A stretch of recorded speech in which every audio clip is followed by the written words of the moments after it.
Bienvenue à tous pour ce nouveau webinaire organisé par le Réseau des villages. On traitera aujourd'hui de la contagion émotionnelle, un vrai sujet d'actualité en cette période de crise, durant laquelle la contagion peut avoir des effets psychologiques désastreux sur l'humain. Donc, comment cette transmission émotionnelle opère-t-elle? Quelles sont les émotions les plus contagieuses et quels sont leurs effets positifs et négatifs sur nous? Ce sont les questions auxquelles Christophe Hague répondra aujourd'hui. Christophe Hague est chercheur en psychologie sociale et professeur à l'EM Lyon Business School. Il s'intéresse au cerveau humain, particulièrement à l'utilisation intelligente de nos émotions et de notre intuition. Il est également conférencier et auteur de nombreux livres à succès autour des émotions. Il aborde notamment notre nouveau quotidien émotionnel dans son dernier livre, La contagion émotionnelle. Donc Christophe, je vous laisse la parole et je vous souhaite à tous un très bon webinaire. Merci beaucoup. Bonjour à toutes et à tous. Donc, effectivement, on va parler d'un sujet qui est on ne peut plus d'actualité, la contagion émotionnelle. Alors, je vais vous expliquer ce que c'est, comment est-ce qu'on peut un peu l'apprivoiser et comment on peut également la transformer en quelque chose de bénéfique, de positif pour eh bien, notre vie pro et notre vie perso. Alors, je vais juste vous dire 2-3 mots sur moi pour que vous compreniez bien un petit peu quel est le spécimen que vous avez aujourd'hui face à vos écrans. Donc moi, je suis chercheur à Lyon et ma particularité, c'est de travailler avec des populations un peu atypiques. En ce moment, je travaille par exemple avec des chasseurs de trésors, dont un personnage qui a inspiré Spielberg pour le personnage d'Indiana Jones. Je travaille avec des joueurs et des joueuses de poker professionnels. Je travaille avec des astronautes, des membres du RAID. On a écrit des papiers aussi avec des collègues auprès des équipes du GIGN. Je travaille pas mal avec des survivants en haute altitude, que ce soit au sommet de l'Everest ou du K2, donc des expéditions qui ont mal tourné, ou des personnes qui ont survécu à des crashs d'avions. Et la caractéristique commune en fait à toutes ces populations un peu atypiques, c'est qu'elles ont évolué dans des contextes émotionnellement violents. Et nous, ça nous permet, nous chercheurs, d'observer des choses qui se produisent dans nos vies à nous, professionnelles et perso, mais qui dans nos vies sont peut-être un peu moins perceptibles. Dans nos vies passent comme ça de manière un peu plus intangible, etc. Là, quand vous observez quelqu'un qui est face à la mort ou qui a géré une situation extrêmement critique pour soi ou pour les gens qui l'environnent, eh bien, c'est comme si vous observiez tout ça à la loupe grossissante. Et donc, ça nous permet de décrypter encore plus facilement ces phénomènes émotionnels qui sont la matière première que moi j'étudie. Et vous savez, j'ai un vieux souvenir comme ça, sur un plateau télé, on n'est pas couché, donc j'étais face à Zemmour et Nolo. Et je me souviens d'Éric Zemmour qui disait à l'époque, oui, mais l'émotion, tu n'as pas inventé l'émotion. Je dis, oui, je n'ai pas inventé l'émotion. Mais l'émotion, en fait, elle obéit à des lois quasi gravitationnelles. C'est les mêmes lois qui régissent finalement l'être humain. Et quand on commence à comprendre un peu ces lois, et c'est pour ça que c'est intéressant d'étudier ces phénomènes et de les décrypter, derrière, on peut un peu dompter tout ça, on peut s'en servir pour prendre peut-être de meilleures décisions, pour mieux gérer son stress, pour avoir un impact beaucoup plus bénéfique sur les gens autour de nous, etc. C'est comme, et toute proportion gardée, si vous prenez la loi de la gravité, je veux dire, voilà, un objet tombe, c'est pas parce que vous étudiez cette loi-là que c'est vous qui l'avez inventée. En revanche, en la comprenant, en la décryptant, en la désossant, derrière, ça a permis à des esprits brillants d'envoyer des types sur la ligne. Voilà, tout simplement. Donc, lorsqu'on s'intéresse à des phénomènes, qu'on les décrypte, et à des phénomènes millénaires ou à des phénomènes qui sont juste dans la loi naturelle des choses, et bien derrière, on peut réaliser des actions intéressantes pour soi et peut-être même pour l'humanité. On en parlera avec ce phénomène de contagion émotionnelle.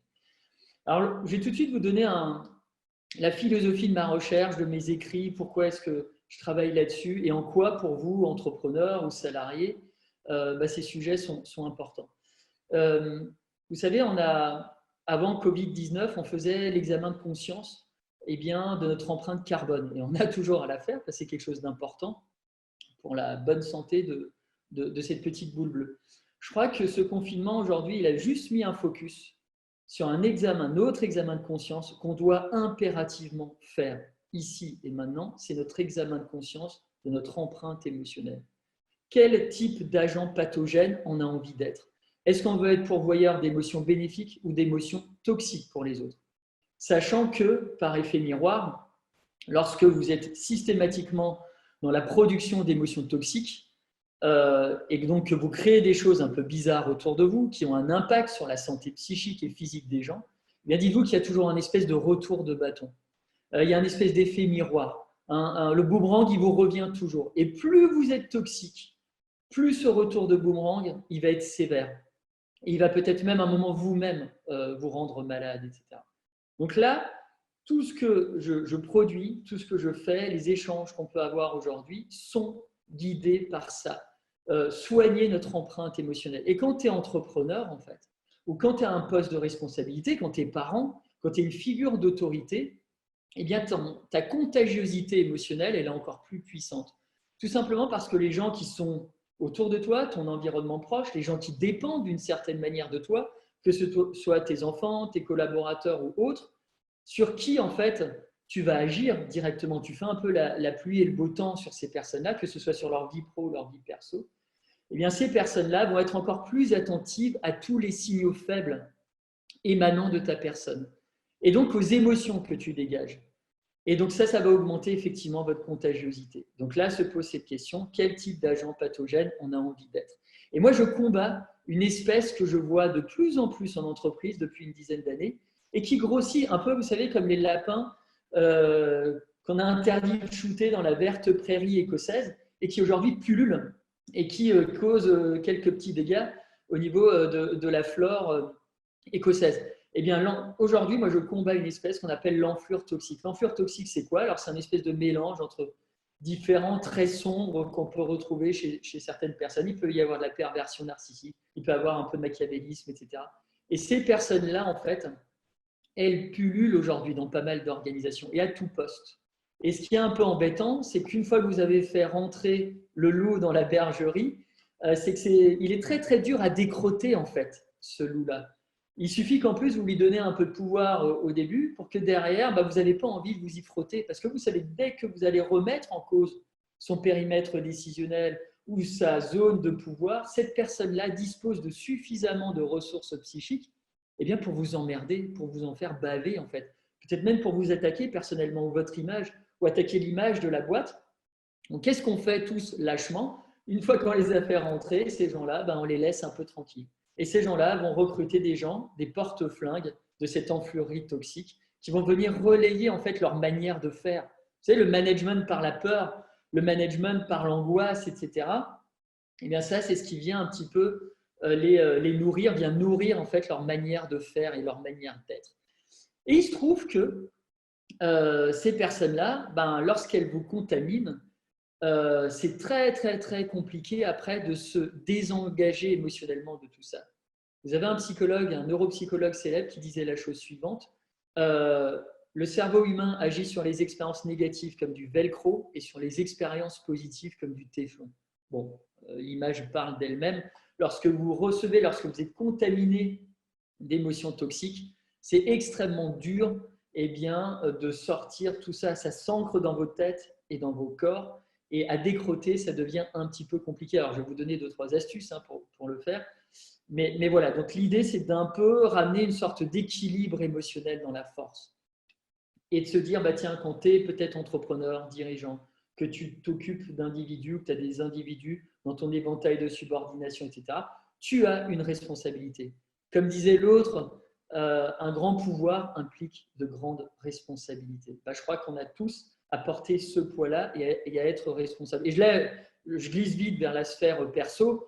En période de confinement, lorsque tu te retrouves à plusieurs, peut-être certains d'entre vous dans un cadre familial avec les enfants, le conjoint ou la conjointe, les émotions, qu'est-ce qu'elles font? Elles sont juste amplifiées, elles sont juste décuplées, surboostées, intensifiées. Elles agissent un petit peu comme des balles de revolver qui vont ricocher entre les quatre murs et qui vont te transpercer une fois par devant, une fois par derrière, de côté, sur le flanc, par le haut, par le bas, etc. Donc, il y a une surexposition émotionnelle. Quand je parle de responsabilité, quand on est parent, par exemple, derrière, il s'agit aussi de ne pas retranscrire ces émotions-là brutalement à ces gamins. Parce que ces gamins, comme certains collaborateurs, comme des personnes qui vous environnent, sont de vraies éponges à émotions. Et lorsqu'on les mitraille, lorsqu'on les kalachnikov d'émotions, notamment d'émotions un peu toxiques qu'on ne maîtrise pas soi-même, derrière, on va créer des troubles psychosomatiques chez ces gens-là. Troubles du sommeil, troubles alimentaires. On peut même les amener à expérimenter des phases dépressives. à leur faire expérimenter du trouble de l'angoisse généralisée, etc. Peut-être que les gamins du confinement, là, ceux qui ont entre 0 et 15 ans, seront peut-être les hypocondriaques de demain. Donc là, il y a une responsabilité là-dessus. Et vous savez, si on prend juste l'étymologie du mot management ou manager, manager, ça vient de ménager, ça vient de prendre soin d'autrui. Et ça, moi, il y a trop de dirigeants, d'entrepreneurs, de managers avec qui je bosse et qui ont juste oublié ce principe de base. Okay, c'est bien de driver les gens, d'avoir un objectif devant, de se dire tiens, il y a des ratios, il y a des courbes de tendance, il y a du benchmark, il y a du machin. Ouais, mais aussi une part élémentaire de l'ADN de ton métier. C'est aussi de prendre soin des autres. Et quand tu prends soin des autres, ils te le renvoient généralement plutôt positivement. Moi, je suis issu d'une famille d'entrepreneurs de plusieurs générations. Et dans mon métier, c'est aussi un métier. Quand tu fais de la recherche, tu écris des bouquins, que tu montes des sociétés, on en a créé une sur ces problématiques-là dont je parle, ça s'appelle Moodwork, si ça vous intéresse, cofondée avec des anciens de M Lyon. Donc il y a cette fibre entrepreneuriale. Mais oui, quand tu es dans ce registre-là et que tu comprends que ton empreinte émotionnelle, elle est supra importante et qu'il ne s'agit pas juste de regarder dans le rétroviseur de sa vie pro à 60 ans et se dire tiens, mince, j'ai fait que de la merde autour de moi, parce que là, ça va juste accélérer ta décrépitude. Et là, on va juste te retrouver, peut-être plus tard, dans des cliniques. Là, j'ai moins le temps de les visiter, mais où tu as des entrepreneurs, des anciens cadres de la place parisienne, londonienne, etc., que tu retrouves à déambuler dans les couloirs comme des zombies totalement médicamentés, parce que ces personnes-là, à 60 balais ou juste un peu avant, généralement c'est à 50 ans, font ce constat-là, ont juste cette empreinte émotionnelle qui leur saute au visage et qui leur dit waouh, là c'est plutôt Dark Vador plutôt que Luke Skywalker. Et moi j'ai beau aimer Dark Vador et tout, j'ai pas envie de le devenir en fait. Et ces personnes-là, pareil, même s'il y a un côté sexy ou côté obscur de la force, ces personnes-là se disent mince, c'est ça que j'ai été. En fait, j'ai été une enflure toxique certifiée. Les gens, je les ai inondés en fait de mes propres états d'âme anxiogènes. Je les ai managés à l'angoisse, à la peur. J'ai passé des savons colériques, etc., pensant que j'allais bouger si facilement les lignes. Alors, je ne dis pas que ce n'est pas utile à certains moments. On n'est pas dans un monde de bisounours. Mais ouais, je ne l'ai pas fait à doses homéopathiques. Je l'ai fait avec une occurrence extrêmement forte. Et là, quand je regarde cette photographie de qui j'ai été pendant toute cette période-là, ça me fait peur. Et mon cerveau, généralement, je me dis, tiens, il a voulu m'envoyer plein de messages en me disant, tiens, il faut te dérouter là, de l'autoroute émotionnelle sur laquelle tu t'es engagé et qui fait du mal aux autres et qui te fait, par effet boomerang, du mal à toi-même. Mais j'écoutais juste pas ces signaux-là. Je les étouffais, je ne voulais pas les entendre. Je me plongeais dans l'action, dans l'activité non-stop, parce qu'il y a beaucoup de gens qui sont tout le temps là-dedans, sauf que c'est lorsque tu as des phases de silence, lorsque tu as des micro-phases d'ennui, que tu as une réelle lucidité de toi, ce qu'on appelle la lucidité de soi. Et là, tu peux entrer en résonance avec tous ces signaux émotionnels qui sont là pour t'informer d'un truc. L'émotion, définition, c'est rien d'autre qu'un panneau signalétique, comme celui qu'on peut retrouver au bord d'une autoroute et qui te dit soit fin de limitation, vas-y, fous les gaz, fonce, là il faut lâcher prise, soit attention, triangle là qui commence à être lumineux et à t'envoyer plein de signaux pour te dire attends, décélère parce que dans 50 mètres ou dans 150 mètres, virage dangereux. Et là, si tu ne décélères pas, tu augmentes la probabilité de te taper la rambarde un peu plus loin. C'est exactement la même chose. En fait, la psychologie des émotions, c'est rien d'autre en fait que des lois quasi autoroutières. En fait, alors je suis pas en train de faire de la pub pour des entreprises dans ce secteur-là, mais c'est ça en fait. C'est une information qui à la base est utile. Alors quelquefois, il y a des fausses émotions. Il y a des émotions qu'on appelle les émotions dysfonctionnelles qui s'invitent en toi, pas dans le bon tempo, pas au bon moment, pas dans le bon timing, pas avec la bonne intensité, etc. Ces émotions-là, effectivement, elles peuvent te court-circuiter. Il y a à peu près 8 ou 9 inquiétudes qu'on ressent quotidiennement qui sont totalement infondées. Mais il ne s'agit pas de se dire, oui, parce qu'il y en a 8 sur 10 ou parce qu'il y en a 9 sur 10, elles sont à chaque fois inutiles, non fonctionnelles. Ce n'est pas vrai. Si tu laisses passer celle qui est fondamentale pour toi, la peur ou l'inquiétude sur 10 qui veut vraiment t'envoyer un signal fort, derrière, tu seras passé à côté de quelque chose. Et là, il y a des gens dans la population qui sont plus doués que d'autres et quand je dis doué, je parle de capacité mentale, pour filtrer en fait ces informations-là et pour repérer la bonne émotion, celle qui te sera utile et qui te permettra de mieux t'adapter dans la situation présentement. Ces personnes-là sont douées d'une forme d'intelligence qu'on appelle l'intelligence émotionnelle. Mais on pourrait presque l'appeler intelligence situationnelle ou intelligence presque darwinienne. Il y a une idée de survie, d'adaptation, d'évolution en fait. Et d'ailleurs, les entreprises qui vont survivre à cette crise sont les organisations qui vont être organisées comme un animal ou comme une forme organique en fait, comme une espèce organique où toutes les cellules qui la composent, et les cellules, c'est les salariés, c'est les individus, sont interconnectés émotionnellement, avec une interconnexion authentique où tu fais péter les digues hiérarchiques. Moi, j'ai été, alors il faut le dater maintenant au carbone 14, mais j'ai été le premier doctorant donc à faire cette thèse de doctorat avec Isaac Getz, le papa biologique de l'entreprise libérée. Alors, entreprise libérée, il y a plein de choses formidables, il y en a d'autres qui sont critiquables, etc. Mais l'idée de base, c'est de se dire comment tu peux libérer les énergies, comment est-ce que tu peux créer finalement une contagiosité émotionnelle qui touche tout le monde et qui fait que tout le monde à un moment rame dans le même sens. Et quand tu as tout le monde qui est pareillement responsable émotionnellement, bah derrière tu décuples juste l'envie des gens à bosser avec toi, à bosser dans l'organisation à laquelle ils appartiennent, etc. Si tout ça est dysfonctionnel, s'il y a des digues qui ne te permettent pas comme ça de fluidifier les canaux émotionnels, parce que l'émotion, c'est ce qui te met en mouvement. Hein. Si tu prends à nouveau l'étymologie de émotion, ça vient de mauvere, c'est mettre en mouvement. Si ça n'atteint pas l'individu qui est peut-être tout en bas de ta pyramide, là, bah derrière, tu ne le mettras pas en mouvement. Ou alors, si c'est une émotion toxique qui lui parvient, tu le mettras en mouvement, mais il ne s'engagera pas sur la bonne autoroute, celle où tu auras envie que voilà, il s'engage et que son action finalement soit bénéfique et à lui et à son équipe ou sa business unit ou sa collectivité. Donc là, je pense qu'il y a quelque chose de très darwinien.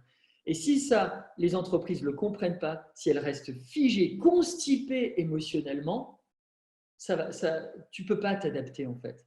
Et donc là, toute la R&D psychique là, qui mouline un peu dans nos têtes, où ça génère même de la frustration, peut-être chez les entrepreneurs qui m'écoutent, ils se disent mince là, il y a plein d'idées qui me viennent en tête, mais je ne peux pas les mettre en route parce qu'effectivement, voilà, il y a plein de canaux aujourd'hui qui sont un peu gelés, on ne peut pas voilà, faire appel à tel prestat ou tel machin.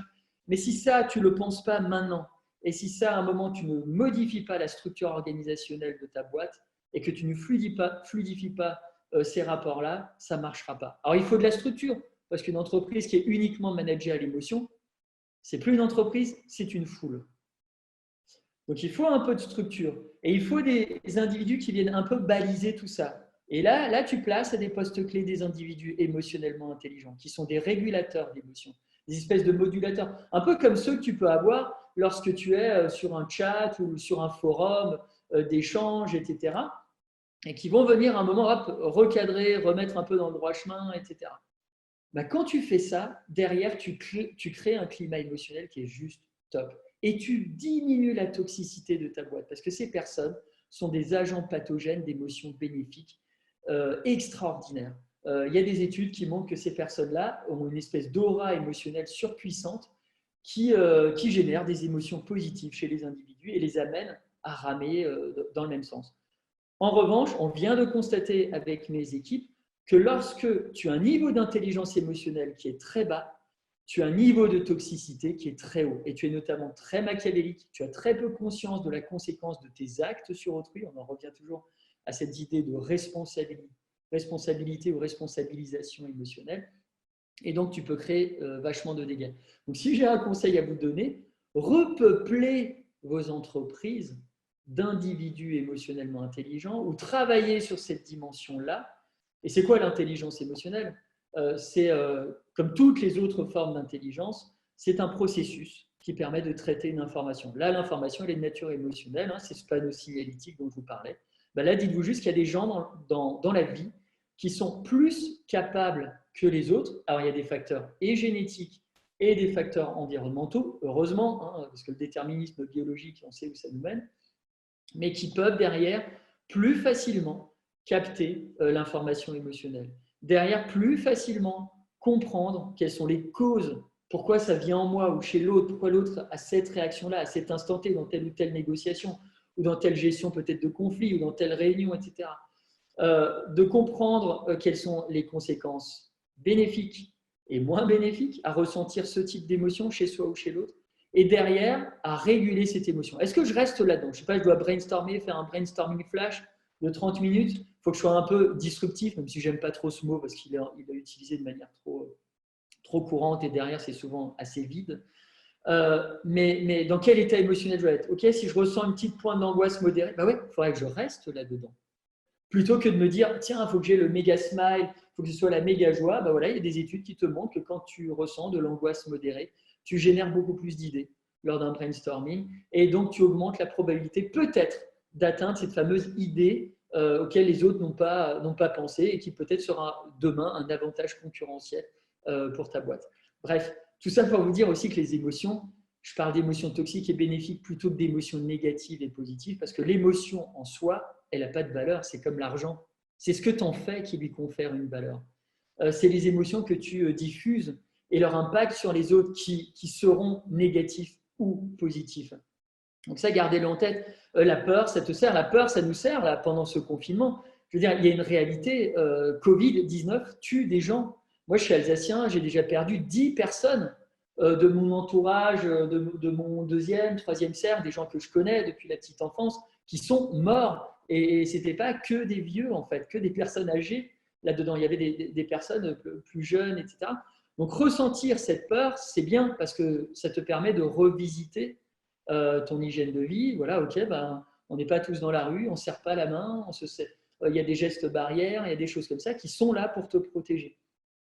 Donc, c'est un signal important. Après, il ne faut pas en être dépendant. Il faut comprendre que, ok, tu revisites un moment des choses, mais derrière, ne pas être esclave en fait de cette peur. Parce que si tu deviens esclave de ça, et si tu ne vis qu'avec ça, si tu te réveilles le matin avec la peur, que tu t'endors avec la peur, bah là, tu deviens un agent pathogène, toxique de cette émotion-là, et les gens autour de toi vont être très, très vite contaminés. Et derrière, ben, ce n'est pas si folichon que ça. Et ça peut se transformer en des troubles d'angoisse généralisée, peut-être même en de la panique. Moi, j'ai un des survivants dans mon dernier bouquin, là, La contagion émotionnelle, donc il y a plein d'univers comme ça. Et il y a Nando Parado, qui est un des survivants de ce crash d'avion, je ne sais pas si ça vous parle, dans les années 70, équipe de rugby, crash de cet avion au beau milieu de la cordillère des Andes. Et là, vous avez des survivants, alors la faune et la flore absolument pas nutritives. Et donc, vous avez Nando Parado et un autre membre de cette équipe de rugby qui décide de traverser la cordillère des Andes. Alors, avec voilà, en basket, sommairement équipé, avec juste un petit sac comme ça, avec des copeaux de chair humaine des camarades. Voilà, c'était le seul moyen de survivre, c'était de manger des copeaux de chair humaine pour avancer. Et Nando Parado m'a dit deux choses qui peut-être aujourd'hui vont tilter, vont résonner en vous par rapport à ce que je dis sur la peur, etc. La première, c'est, il m'a dit, tu vois, la peur te sauve, la panique te tue. Gardez déjà ça en tête. Ouais, il y a des seuils d'intensité à pas franchir pour soi, mais également pour les autres. Et la deuxième chose qu'il m'a dit, et là, on est tous amenés à prendre des décisions, on n'en prend pas assez dans nos vies d'ailleurs. Il m'a dit, tu sais, quand j'étais au sommet de cette énième montagne que j'avais franchie et qu'à chaque fois, je voyais un panorama avec plein de pics montagneux et qui était extrêmement décourageant. Je me dis, quand est-ce que je sors de cette cordillère des Andes? Quand est-ce que je vois enfin le Chili? Il me dit, tu sais, ben là, il y avait un truc. Il y avait la peur qui était ancrée là dans mes entrailles. Mais cette peur, elle me faisait dire une chose assez utile. Elle me disait, tu sais, en fait, là, tu as le luxe de décider de comment tu vas mourir. Et si je m'en sors un jour, plus jamais je vais renoncer à prendre des décisions, même des micro-décisions dans ma vie. On ne prend pas assez de décisions dans nos vies. Et donc, il s'en est sorti, etc. Ce qui fait qu'il a témoigné dans le bouquin, qu'il a écrit un livre best-seller aussi sur le sujet. Mais derrière, gardez en tête, il n'y a rien de plus difficile, je veux dire, dans la vie que voilà, d'être confronté à une situation de vie ou de mort. Mais il dit, mais en fait, finalement, toutes nos décisions sont extrêmement simples au quotidien. Et dit, ben voilà, moi j'ai dû attendre de frôler la mort pour comprendre que finalement, c'est facile de décider. Et je veux dire, aujourd'hui, on paye les gens pour décider, mais ils ne décident pas. Et puis dans nos vies, on reste souvent paralysé en fait face à certains choix quand on est au carrefour de certaines vies.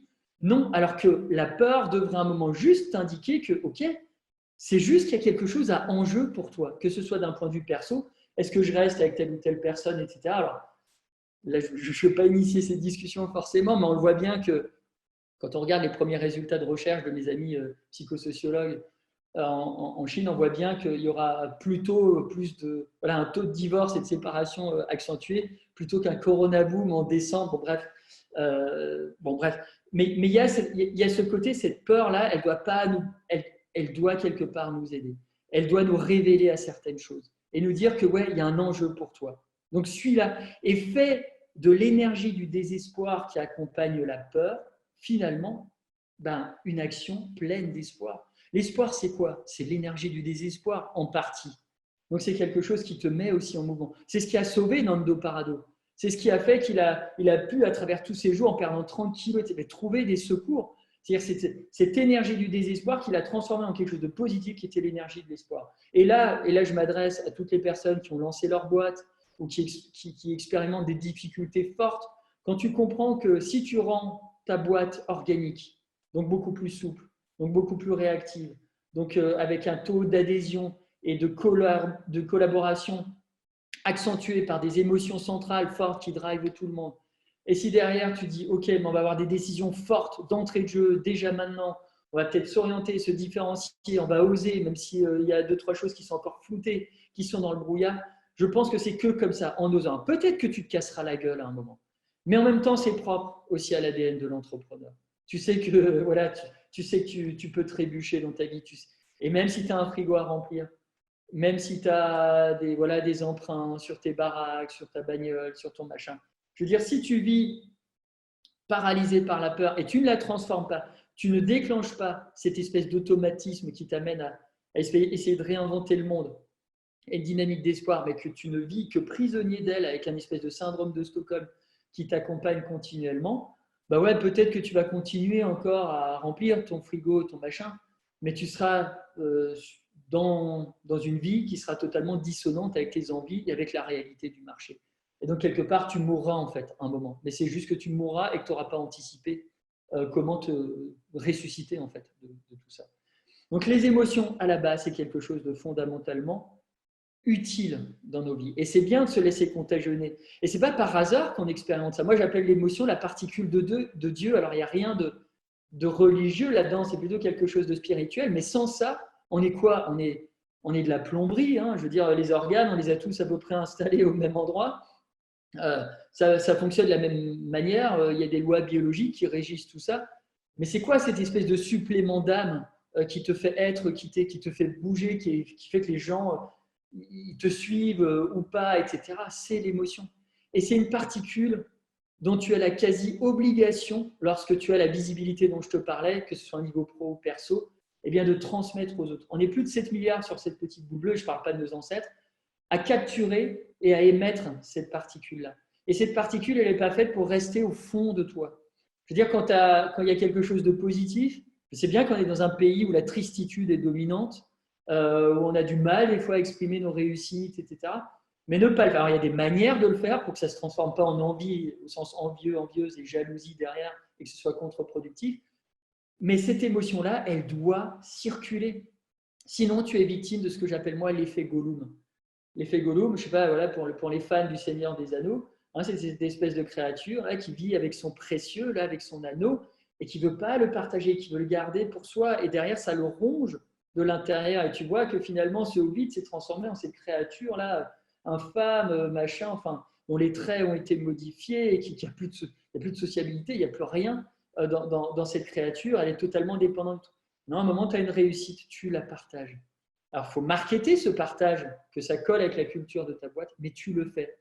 Et en faisant ça, effectivement, tu vas peut-être péter à un moment des digues et tu vas fluidifier la contagion émotionnelle. Si tu ne le fais pas, eh ben derrière, tu vas peut-être finir comme Gollum et peut-être comme ces personnes dont je vous parlais précédemment, qui sont alitées, que tu retrouves sur des lits d'hôpital, amaigris, totalement désocialisés, qui ont des troubles de l'articulation, etc., et qui subissent un burn-out quand ces personnes-là se rendent compte, hein, quand elles ont la photographie de leur empreinte émotionnelle, qui n'est pas super belle, qui se disent merde, en fait, hein, j'ai raté ma vie, en fait, pas pour une Rolex, mais j'ai raté ma vie parce que quelque part, sur l'émotionnalité que je dégageais, bah, elle était plutôt nocive pour autrui. Et elle m'a amené plutôt plus d'emmerde finalement que de joie et de belles réussites. Donc ça, c'est un peu, voilà, c'est l'idée que je partage avec vous. Et cette contagion émotionnelle, il y a une universalité là-dedans. Ça touche d'ailleurs aussi l'oreille animale, mais c'est surpuissant. Il suffit de 21 millièmes de seconde pour qu'une émotion passe d'un individu à un autre, d'une tête à un autre, d'un corps à un autre, parce que l'émotion, ce n'est pas juste dans la tête.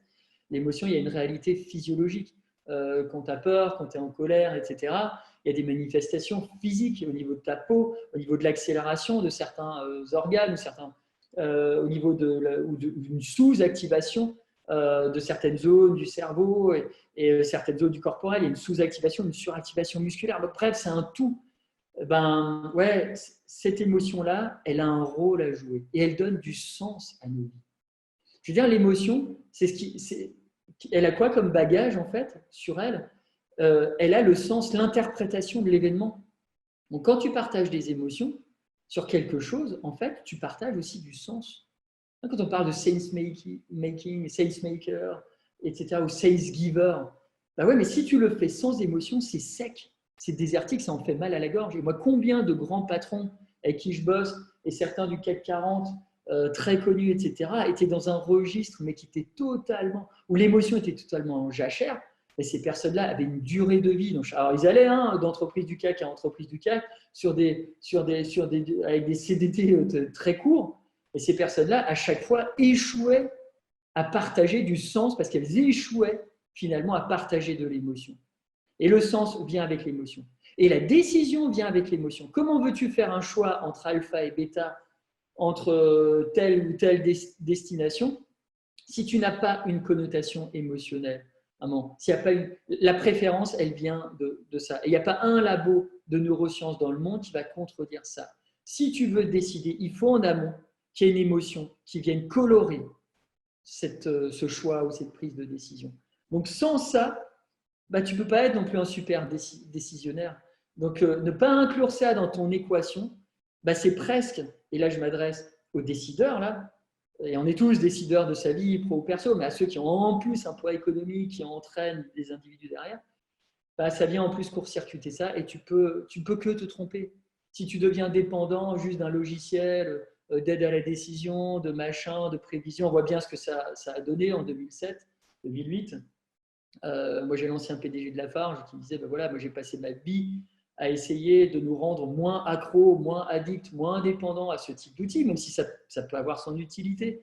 Mais parce que derrière, à un moment, tu perds juste ce premier signal émotionnel que tu as reçu comme ça de ton environnement. L'émotion, elle peut venir d'une discussion, mais elle peut venir, je ne sais pas, juste d'une brève news BFM, un truc que tu as lu, d'une bribe de conversationnel que tu as entendu et qui font naître, je ne sais pas, une sensation plaisante, déplaisante en toi qui va t'amener sur telle ou telle autoroute décisionnelle.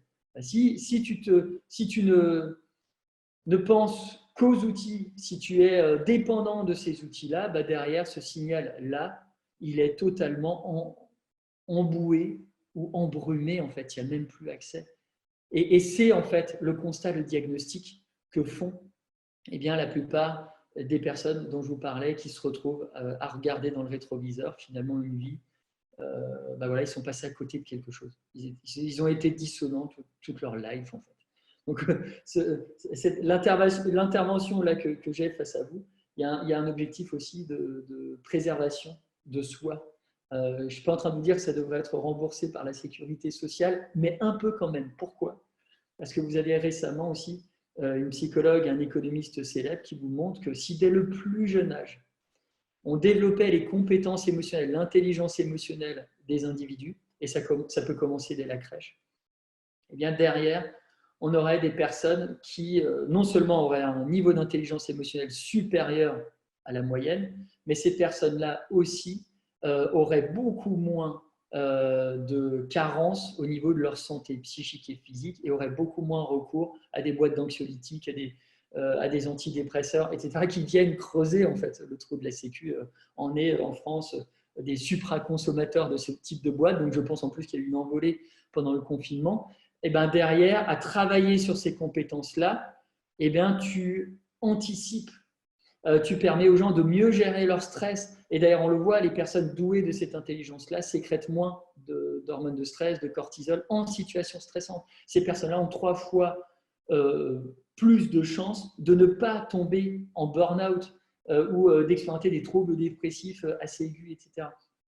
Prennent de meilleures décisions que la moyenne lorsque cette décision comprend notamment des zones d'incertitude extrêmement larges avec un niveau de complexité plus fort. J'ai envie de vous dire un truc sur cette base émotionnelle. Plus c'est compliqué, plus c'est… Alors écoutez, tendez bien les oreilles. Hein. Plus c'est compliqué, moins il faut réfléchir. Alors je vais le redire, hein, pour les un peu psychorigides, ceux qui ont besoin un peu de laxatif émotionnel, plus c'est compliqué, moins tu réfléchis. Plus tu écoutes un petit peu ce signal fort, il faut qu'il soit fort, qu'il s'invite en toi, qu'il te bouscule, etc., qu'il y ait l'émotion. Et plus tu auras de chances de ne pas te tromper. Alors, ça ne veut pas dire que tu ne vas jamais te tromper, mais si tu te trompes sur la base d'un choix purement émotionnel, eh ben, je peux t'assurer que tu ne feras pas 2 fois la même erreur. Et d'ailleurs, petite parenthèse, quand on voit, là, on produit plein de médaillés Fields, on a plein de super bons mathématiciens et tout, mais par contre, dans l'apprentissage des mathématiques, on est un peu à la traîne et on est un peu mauvais quand même. Je pense que si on induisait un peu plus dans les problèmes équationnels mathématiques à nos jeunes têtes, eh bien des choses qui les passionnent, des choses avec un fond émotionnel, je veux dire, tu as un fan à un moment de foot, dans ton problème, parle de foot. Eh bien, on le sait aujourd'hui, les enfants apprendraient beaucoup plus facilement certains schémas de pensée, un raisonnement mathématique, une logique mathématique. Parce que quand ils font une erreur sur une base d'un énoncé où il y a des choses qui les touchent, la fois d'après, quand tu as exactement le même problème équationnel qui se pose à eux, ils ont une espèce de resurgence, de réminiscence comme ça en eux, avec une sensation plutôt déplaisante. Ils disent, attends, non, surtout tu ne répliques pas le même problème que la dernière fois parce que tu n'avais pas réussi à trouver le bon résultat ou ton cheminement n'était pas le bon. Donc là, tu vas au moins tenter quelque chose d'autre. Donc l'émotion, au-delà de nous amener statistiquement plus à des réussites, en plus, dans une problématique d'essai-erreur, te permet d'être plus créatif, plus innovant à chaque fois. Donc ça, c'est aussi assez louable. Et là, j'ai envie aussi, et je finirai avec ça, parce que moi, ce qui m'intéresse, c'est vos questions, tout ça. Donc, je vous parlais avant de silence, d'ennui. Pour les hyperactifs, là, essayez d'avoir comme ça des petites phases où vous êtes, où vous ennuyez, en fait, où vous êtes en silence. Et là, ça va décanter plein de choses. Plein de choses en vous. Et ça vous permet de faire une projection comme ça dans un horizon temporel en disant ok, ça je garde pas, ça je garde mais je modifie un petit peu, etc. Autre chose, quand je vous dis d'arriver peut-être à une structure très organique, très adocratique, etc. Qu'est-ce qui fait qu'à un moment on peut tous être super réactifs, on peut tous se dire ok, là on va peut-être faire un effort, j'en sais rien moi, sur nos salaires, ou un effort, on va peut-être redoubler d'efforts pour sauver la boîte après, etc. Il faut qu'il y ait au centre de tout de l'empathie. Et l'empathie, c'est quoi? C'est une des composantes principales de l'intelligence émotionnelle. Ce n'est pas l'intelligence émotionnelle, mais c'est une composante importante qui te permet comme ça de capter les informations d'autrui, tout en sachant que les émotions d'autrui appartiennent à autrui. Tu n'es pas l'émotion que tu ressens, gardez-le en tête aussi. Okay, l'émotion, c'est un truc qui est de passage, c'est quelques millièmes de seconde ou quelques secondes. Hein, vous n'êtes pas surpris pendant 4 mois. Okay, donc voilà, c'est quelque chose d'assez instantané et qui devrait aller normalement de tête en tête. Donc tu n'es pas l'émotion que tu ressens. Ce n'est pas parce que tu ressens de la colère là, que tu es quelqu'un de forcément colérique. Okay, donc ça, gardez-le en tête. Ça peut déculpabiliser pas mal de gens. Mais ce que j'ai envie de vous dire, c'est qu'au centre de cet animal organique, il y a l'empathie. Et ce qui nous a mis tout en haut de la hiérarchie des espèces d'une certaine manière, c'est que ce n'est pas parce qu'on est musculairement plus fort que les autres. Ce n'est pas parce qu'on a les incisives d'un T-Rex, on ne les a pas. C'est qu'on a réussi à s'organiser collectivement. Et qu'au centre de cette organisation collective, tu as de l'empathie. Tu as l'envie, en fait, d'avoir envie de bosser avec les autres et de fluidifier cette contagion émotionnelle. Et ça, c'est quelque chose, je pense, qu'il faut cultiver à fond. Je veux dire, tu prends aujourd'hui l'esprit le plus brillant, l'astrophysicien le plus brillant, tout seul, il t'envoie personne sur la Lune. C'est parce qu'il y a eu à un moment une collectivité d'intelligence, une synergie d'intelligence autour d'une même passion, il ne faut pas l'oublier, et voilà, qu'on a pu envoyer des gens tout là-haut. Donc l'empathie, et je vous donnerai peut-être dans vos questions, si vous en avez là-dessus, des petits trucs pour la développer, mais ça c'est super, super important, et c'est ce qui nous permettra d'être en rebond et d'être en résilience totale à un niveau individuel et à un niveau organisationnel. Bon allez, je m'arrête là parce que j'ai beaucoup parlé. Si vous avez des questions, peut-être que j'ai des réponses. Un grand merci, Christophe. On a effectivement déjà beaucoup de questions. Vous conseillez aux entrepreneurs présents de repeupler leur entreprise d'individus émotionnellement intelligents. Et on a déjà pas mal de questions à ce sujet-là, notamment une question de Lucie qui nous pose donc 2 questions. Comment détecter une personne toxique au premier abord, par exemple pendant un entretien d'embauche? Et comment gérer ce type de personne quand on détecte qu'elle est nocive pour le groupe? Faut-il faire appel à la communication non violente, l'écarter le plus tôt possible en la licenciant? Et dernière question, peut-on faire changer / basculer ce type de personne vers une énergie positive? Si oui, comment? Ok. Très Alors, par rapport à tout ça, j'ai une proposition et aujourd'hui, on a beaucoup d'entreprises qui utilisent ça. On a créé avec le docteur Lisa Bellinghausen un test spécifique, notamment aux managers, entrepreneurs et dirigeants. Et là, cette année, on va lancer celui pour tout le monde, pour les collaborateurs, tous les salariés, un test d'intelligence émotionnelle, qui est un test de performance. Donc, il y a plein de tests aujourd'hui autour de l'intelligence émotionnelle, mais où en gros, tu ne testes pas vraiment d'intelligence émotionnelle, tu es sur des choses un peu autodéclaratives, etc. Là, tu es face à un test de performance, ça dure 25 minutes. Et pourquoi c'est important ça? Et ça peut répondre en fait aux 3 volets là, que tu as cités précédemment. Parce que ça peut être important pour le recrutement, ça peut être important pour le développement, et derrière pour tout ce qui est plan de succession, etc., sur les hauts potentiels, pour la détection. Par rapport à ce test qui s'appelle QE Pro, QE pour quotient émotionnel pro pour professionnel, lorsque tu le passes, ce test-là, et d'ailleurs, petite annonce, on le rend gratuit pendant ce confinement. Donc, vous pouvez aller sur le site, mais ne le faites pas tout de suite parce qu'ils sont en train de le mettre en place. Attendez la semaine d'après, d'accord? Parce que là, il y a 2-3 tests et tout. Mais semaine d'après, vous allez avoir comme ça un accès tout de suite gratuit avec un code promo qui sera autour de ça. Okay. Et pourquoi je vous invite à faire ce test? Parce que quand tu passes ce test-là, eh ben, tu sais que si tu as un score élevé, ta toxicité, elle est faible. Donc, pour répondre à la première question, comment est-ce qu'on fait pour les détecter? Passez par un test à ces personnes-là d'intelligence émotionnelle. Et plus les scores sont élevés, moins il y aura de toxicité. Et ça, on l'a montré avec mes équipes. Donc ça, c'est déjà une première chose. Ensuite, et là, je vais peut-être en surprendre quelques-uns, mais lorsque dans ton entourage, que ce soit au-dessus de toi, au même niveau que toi ou en dessous de toi, tu as une fameuse enflure toxique. D'ailleurs, dans mon dernier bouquin, ce n'est pas pour faire de la pub ou quoi, mais il y a un test pour mesurer ton propre niveau d'enfluerie toxique. D'ailleurs, je vous le recommande parce que voilà, des fois, c'est un test tout simple et tout, mais tu vois si voilà, ton enfluerie toxique est plutôt aiguë, modérée ou faible, et donc derrière, il y a des petits remèdes pour faire baisser tout ça.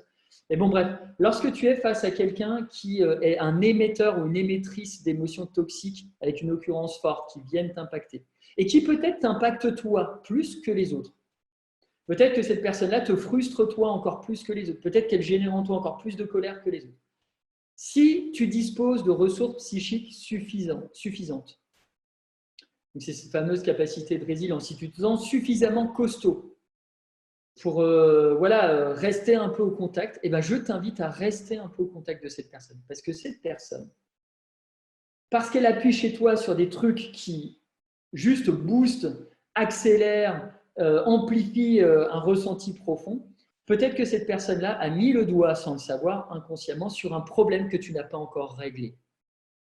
Et donc, je pense que là, il y a aussi un petit scan à faire vis-à-vis de soi-même et se dire, OK, et je vous donne un exemple tout simple. Vous avez des fois des collaborateurs, dites, punaise, mais regarde la liberté qu'il se prend, il vient systématiquement en retard, il s'en fout, je ne sais pas s'il y a un code vestimentaire ou un machin dans la boîte, on n'a rien à tanker, il a un langage qui n'est absolument pas celui de l'organisation, dans sa réalisation de tâches, il fait ceci ou cela, bon après il performe et tout, mais il s'autorise des choses que moi je ne m'autorise pas. Peut-être que j'ai juste à régler mon rapport à la liberté. que je m'autorise, etc.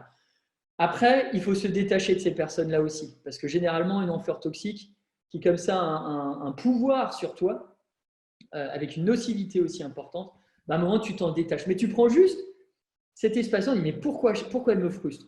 Pourquoi je suis en colère? Et vous renvoyez ça par effet miroir à une problématique personnelle. Et après, tu t'en écartes parce que sinon, tu finis comme Icare, les ailes totalement cramées, à tournoyer trop autour du soleil. Donc, il y a ça. Donc, pour du recrutement, pour de la détection, oui, il peut y avoir cette photographie, ce profilage émotionnel qui, derrière, peut évoluer. Nous, on le voit, on a des enflures. Moi, j'ai une espèce, dans notre SAV, on a des ex-enflures toxiques. J'étais une vraie pourriture au boulot. J'ai passé le test il y a 1 an et demi.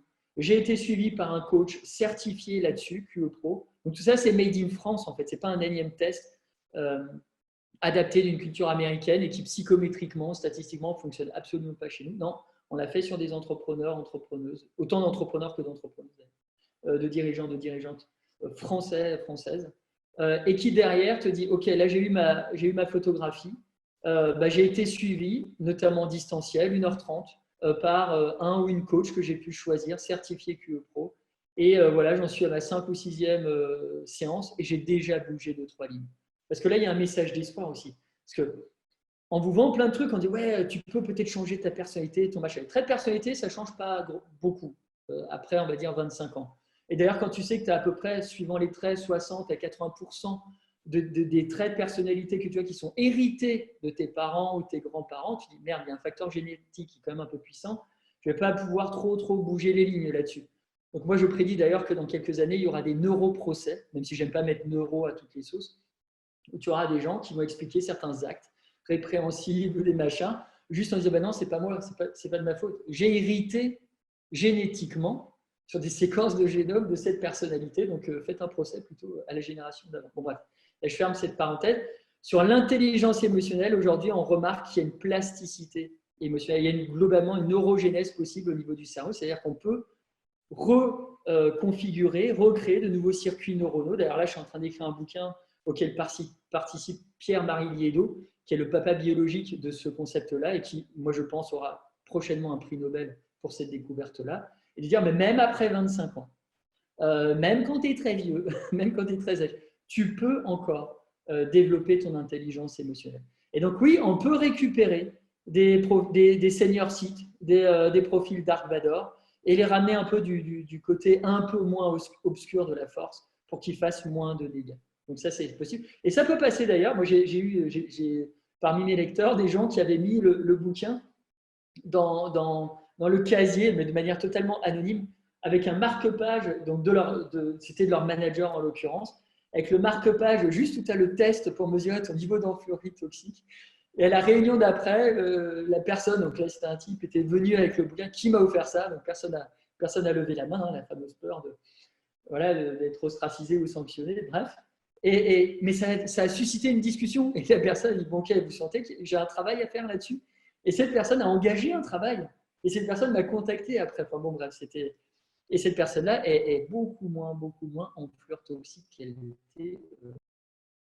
Donc là, il y a des choses à faire, et de la lecture de certains ouvrages. À nouveau, je ne fais pas de la pub, mais voilà, la lecture sur ces sujets-là. Derrière, vous pouvez télécharger une appli pour smartphone qui est totalement gratuite, il n'y a pas de pub, qui s'appelle Dr Mood, DR plus loin Mood, M-O-O-D, Mood comme l'humeur, et qui fonctionne sur Android ou sous iOS, et qui te permet de t'aider à diagnostiquer les émotions que tu ressens à un instant T, sur un panel d'une 20aine d'émotions, à te dire ce que tu ressens, pourquoi tu ressens ça, quels sont les avantages et les inconvénients à ressentir ça, et s'il le faut, Dr Mood te donne des exercices faciles à faire, chez toi notamment, mais après ça peut être dans la rue, mais bon là on y est un peu moins, pour réguler cette émotion si nécessaire. Et l'idée, c'est pas de vous rendre accro ou dépendant ou junkiest de cette app, c'est de te dire, ok, au bout de 6, 7, 8 mois, une fois que j'ai emmagasiné tout un tas de best practices sur de la compréhension émotionnelle, sur de la régulation émotionnelle, à un moment, j'abandonne là et je le fais de manière automatique, inconsciente, intuitive. Mais ça, on l'a créé. Et l'entreprise qui a créé ça, parce que je pense qu'aujourd'hui, il faut des outils et tout ça, je n'aurais pas pu vous le dire il y a quelques années. Et donc, c'est un travail de fou. qu'on a réalisé avec nos équipes, etc. On l'a fait avec une entreprise qui s'appelle Moodwork, peut-être certains d'entre vous connaissent, et qui est une plateforme qui aujourd'hui qui est rendue accessible gratuitement pour les EHPAD, pour les hôpitaux, pour les personnes qui ont à gérer des niveaux de stress assez forts, pour les pompiers, les casernes, les postes de gendarmerie, etc. Et cette plateforme-là, elle te permet très rapidement d'avoir en moins de 5 à 7 minutes un espèce de bilan de bien-être te concernant. Et là, c'est pour tous les salariés, ça existe en français et en anglais. Et derrière, d'avoir un programme à la carte automatisé pour un moment travailler sur ça. Renforcer des facteurs voilà, de force et travailler sur des facteurs qui viennent un peu t'impacter négativement. Donc là, aujourd'hui, voilà, je pense qu'il faut travailler avec des outils digitaux, avec du présentiel, avec plein de choses, mélanger tout ça, faire une hybridation de tout ça. Mais il faut travailler et il y a des outils aujourd'hui qui existent. Et nous, toute notre démarche est de faire ça de manière scientifique et pas d'être dans du bricolage et de finalement essayer de jouer avec un truc qui est un peu comme la TNT, qui est très sensible. Moi, franchement, je vois trop de coachs, je vois trop de gens dans ce milieu-là qui jouent avec ça et qui peuvent causer beaucoup plus de dégâts qu'autre chose. Après, il y en a des très très bons, bien sûr, mais j'en vois trop qui tapent dans les mauvais fils. Et où derrière, tu as des gens totalement déréglés, qui font tout péter autour d'eux, pour rien des fois. Donc voilà, c'est important d'avoir aussi quelques outils au niveau managérial, au niveau salarial, et voilà, tout, pour progresser là-dessus. Voilà. Donc j'ai été un peu plus large que la question, mais désolé.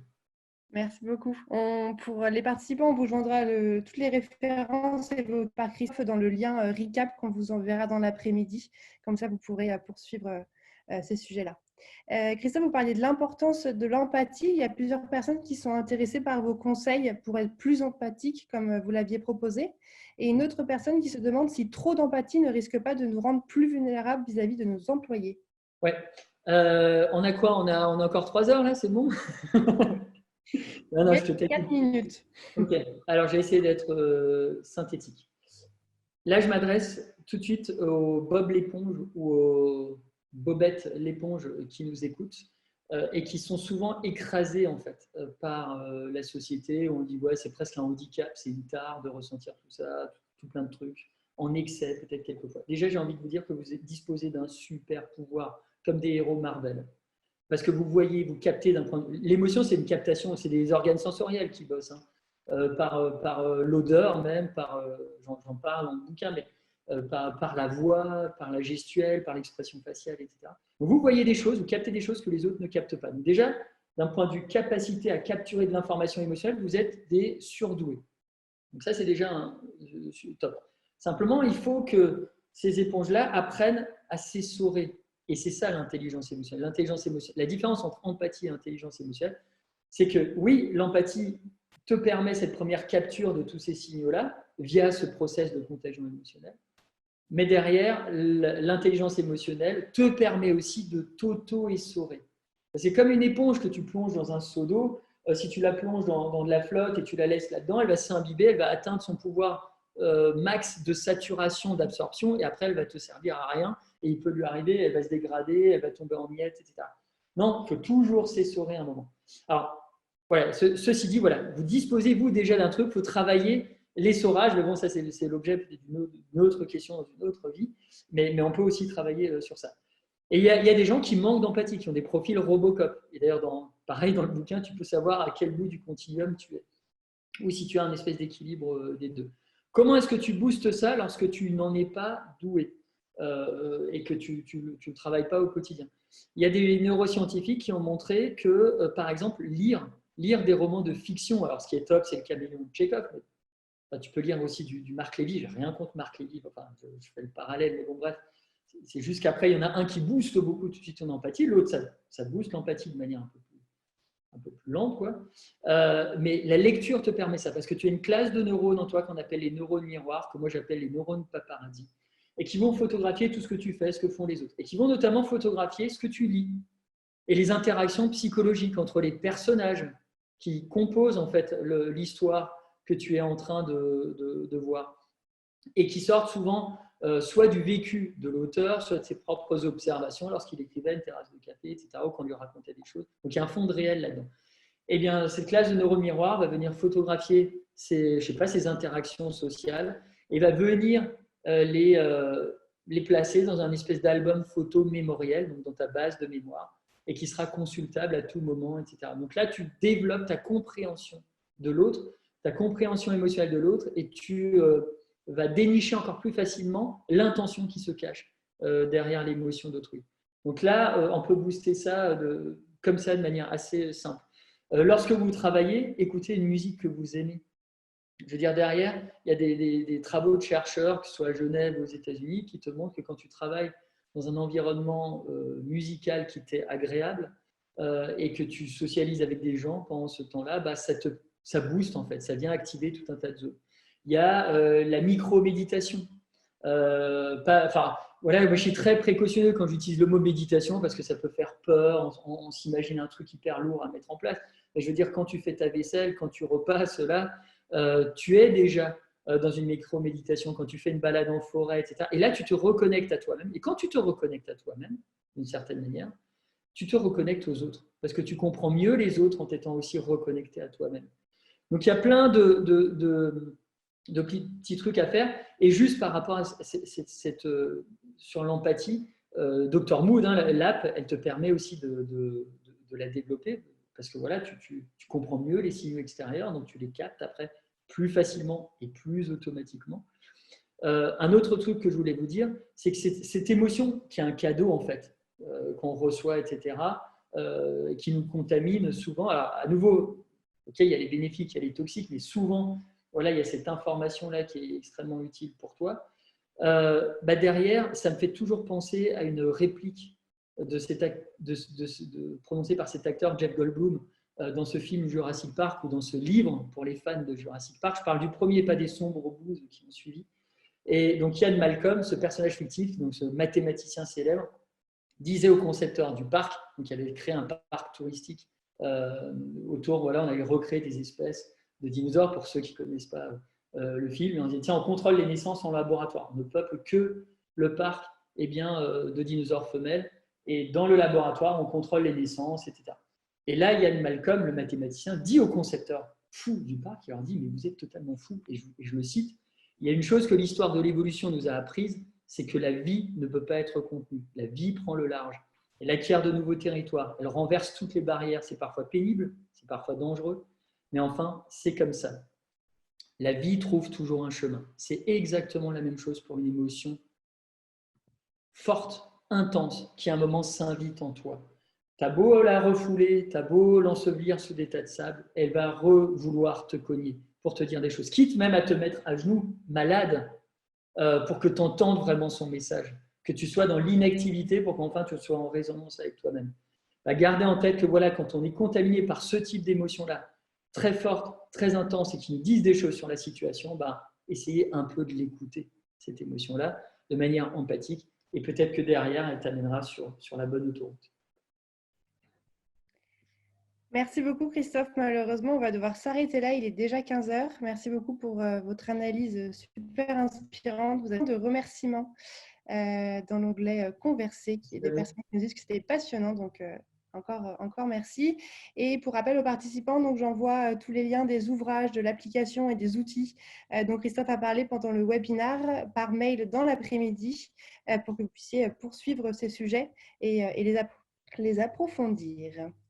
On se retrouve demain pour le prochain webinaire à 14 h également sur l'écoute active de vos publics. Notre interlocuteur présentera aux participants comment se placer dans une posture d'écoute active pour ajouter son plan d'action, conserver la confiance de ses clients, de ses partenaires et de ses investisseurs. Donc, rejoignez-nous dès 14 h sur Zoom pour ce prochain webinaire. Merci beaucoup à tous et encore merci Christophe. Merci, au revoir. Bonne journée à tous. Prenez soin de vous.